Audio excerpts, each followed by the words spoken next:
les orchidées font partie des plantes les plus populaires. C'est un peu normal avec leur beauté et leur diversité. Déjà, dès l'Antiquité, les orchidées sont mentionnées dans les écrits anciens de la Grèce et de la Chine. Les Grecs associaient les orchidées à la virilité et à la fertilité, tandis que les Chinois les utilisaient à des fins médicinales. Au XIXe siècle, les orchidées sont devenues très populaires en Europe. Les explorateurs et les botanistes ont rapporté de nombreuses espèces exotiques d'Amérique du Sud, d'Asie et d'autres régions tropicales.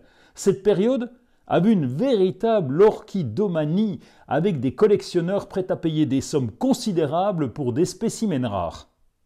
Et aujourd'hui, les orchidées sont cultivées à grande échelle et les avancées en horticulture ont permis de développer des hybrides résistants et faciles à entretenir, ce qui a contribué aussi à leur popularité croissante. Le plus connu, c'est le Phalaenopsis qu'on appelle aussi l'orchidée papillon.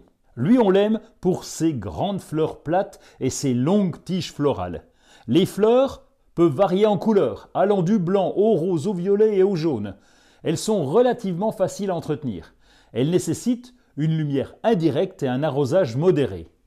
Il y a aussi le dendrobium, dont les grappes de fleurs colorées poussent le long des tiges robustes.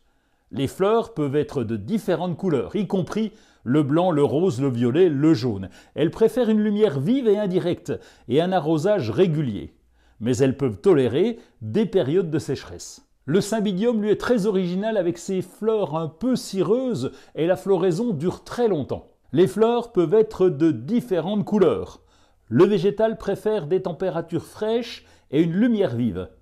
Moins connu, c'est l'oncidium, qui n'en est pas moins très classe, avec une floraison abondante, parfumée, et il a une bonne facilité de culture.